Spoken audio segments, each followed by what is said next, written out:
알로 친구들, 드디어 7월이 되었어요. 벌써 7월이야. 1년이 딱 반동강 났어요. 그동안 여러분 어떻게 살았나요? 오늘까지 무려 53번이나 영상 큐티를 만났는데 어떻게 경건 생활에 좀 도움이 되었나요? 오늘은 또 어떤 말씀을 주실까 기대하며 기도하고 시작합시다. 하나님 아버지, 말씀 속에 인생의 길이 있고 시간의 지혜가 있음을 믿습니다. 오늘도 바른 교훈을 내려주세요. 예수님의 이름으로 기도드립니다. 아멘. 먼저 오늘 본문 야고보서 1장 12절부터 18절을 읽어볼까요? 정말 짧네요. 딱 멈추고 본문을 찬찬히 읽어보세요. 오랜만에 딱딱이.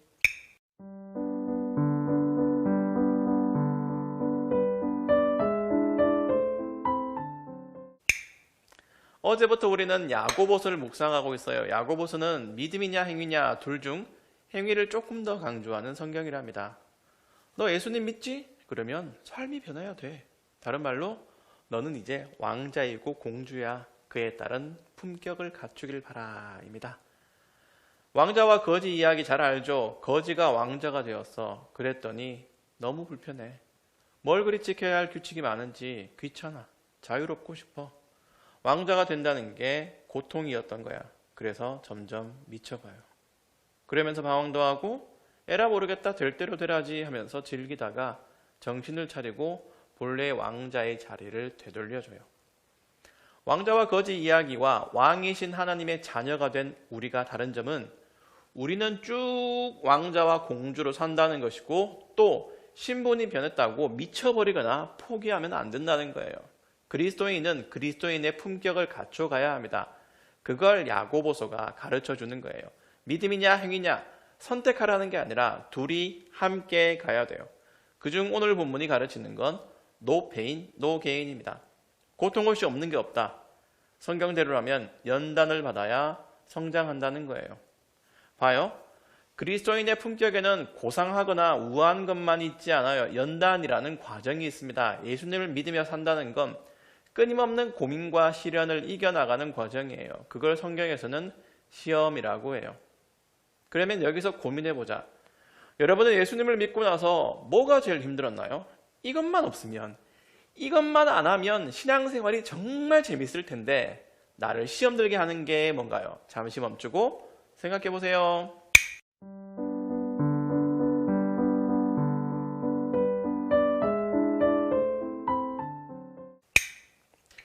그리스도인이 당하는 시련 중에 가장 힘든 건 죄를 끊는 거야.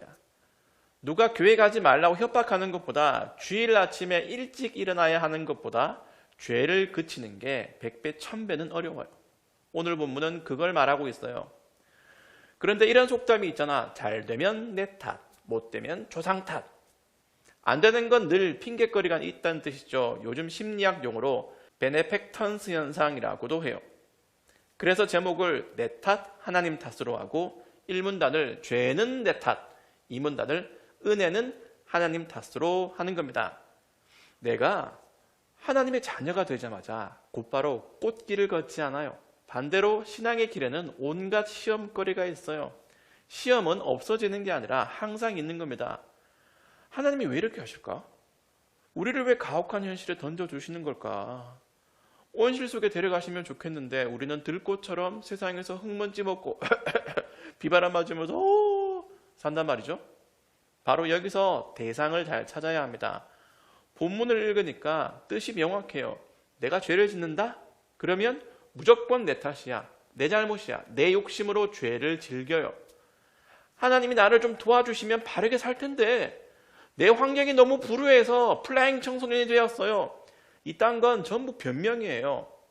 하나님, 제가 왕자라면서요. 공주라면서요. 이제 금수저 되었는데 왜 왕궁으로 데려가지 않으세요? 만약 그렇게 하셨어 봐. 우리가 왕궁에 살고 있어 봐. 몽땅 기고만장해서 내 탓으로 이만큼 된 줄 알겠지. 이렇게 잘된 게, 구원받은 게, 신분이 상승한 게 내가 잘나서 그렇다고 믿겠지. 그러면 당연히 하나님을 귀찮게 여기겠지. 그런 못된 신보 때문에 하나님을 더 의지하도록 하기 위해서 또 이 과정을 통과하면 더 좋은 걸 주시기 위해 우리 앞에 고통이 있는 겁니다. 페인만 있는 게 아니라 게인이 반드시 있어요. 그런 깊은 뜻도 모르고 하나님이 나를 시험하시네. 내가 이렇게 된 건 전적으로 하나님 탓이야 하면 안 돼요. 13절에 시험을 받을 때에 하나님이 나를 시험하고 있어 라고 말하지 마십시오. 하나님은 악에게 시험을 받지도 않으시며 사람을 시험하지도 않으십니다. 하나님 탓이 아니에요. 내 탓이야. 내가 더 상황을 악화시켜요. 속에 변명과 핑계를 가득 안고 하나님 때문에라고 하면 안 돼요. 그건요, 치킨을 너무 잘 튀기는 당신 때문에 내가 고도 비만이 됐잖아요! 하면서 치킨집 사장님한테 따지는 것처럼 진상짓이야. 절제하면 되는데 배민대를 켜는 건 내 탓. 똑같이 시련을 극복해서 상을 받으면 될 것을 더 깊고 다양한 죄를 지어서 비참해지는 것도 내 탓입니다. 그걸 사자성어로 자승자박, 좀 느려서 자기 무덤을 자기가 판다고 해요. 14절을 보세요. 사람이 시험을 받는 것은 자신의 악한 욕심에 이끌려 유혹을 받기 때문입니다 라고 하잖아요.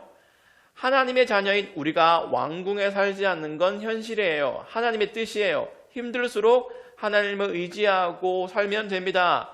그걸 무시하고 에라이 내 인생이 그렇지 뭐 하면서 포기하면 편할까?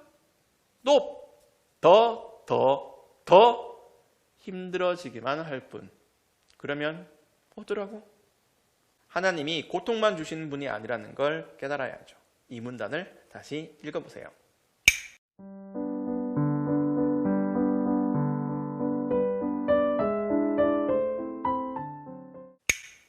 어때요? 하나님 탓이라고 할 만한 게 뭐가 있어요? 전부야. 죄는 싸그리 내 탓이지만 좋은 건 모두 하나님께서 주시는 것들이에요. 17절에 모든 선한 행위와 완전한 선물들이 하나님으로부터 위에서 내려오는 것이에요. 우리는 모두 보급받으며 살아요. 고통 중에 얻는 것도, 고통 후에 얻는 것도, 시련을 이겨나가는 위안거리도, 시련을 극복하고 얻는 모든 아이템은 위에서부터 내려오는 거예요. 하나님은 변함이 없으셔서 좋은 것들을 항상 주십니다. 우리는 조금만 삐쳐도 이거 안 줘! 그거 도려내놔! 하지만 하나님은 우리가 죄를 지을 때조차 사랑하셔서 회개하고 돌이키면 좋은 것들을 왕창 내려주시는 분이에요. 여기서 적용해보자. 신앙생활을 하면서 제일 어려운 게 뭔가요? 나를 시험 들게 하는 요소는 뭔가요? 그리고 시험이 들었을 때 주로 내 탓을 했나요? 하나님 탓을 했나요?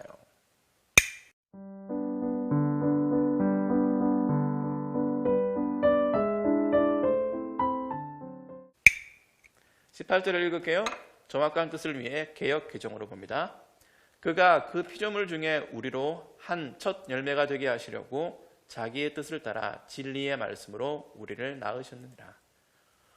여러분, 우리는 첫 열매가 되어야 해요. 그게 하나님의 계획입니다. 세상을 과수원으로 치면 우리는 나무입니다. 나무가 여름 지나고 가뭄과 홍수를 이겨낸 후에 벌레를 다 털어낸 후에 열매를 맺듯이 우리도 첫 열매가 되기 위해 시련을 연단으로 여기고 고통을 걸음으로 삼아 잘 이겨내야 돼요. 여러분이 신앙생활에서 가장 어렵다고 생각하는 그것, 그리고 내가 얘기한 죄를 끊는 것, 그게 바로 하나님의 복을 받는 통로입니다. 대반전이야. 고통이 없이는 얻는 게 없어요. 시련을 못 이기면 끝장이 아니라 시련을 당하지 않으려고 하는 게 이미 끝장이에요. 곧 장마가 온대요. 하지만 그걸 넘으면 다시 해를 볼 수 있겠죠? 그게 세상의 이치인 것처럼 왕자와 공주의 품격을 갖추기 위해 고생하는 걸, 고통받는 걸, 시련을 당하는 걸 당연하게 여기며 삽시다. 기도할게요. 하나님 아버지, 1년의 절반을 하나님의 은혜로 잘 보냈습니다. 감사드려요. 남은 2021년도 말씀과 함께 하도록 도와주세요. 예수님의 이름으로 기도드립니다. 아멘. 여러분, 남은 학교 시험 잘 치고요. 인생의 시험도 하나님의 은혜로 잘 이겨나가는 우리가 되면 좋겠습니다. 다음 시간에 다시 만나요.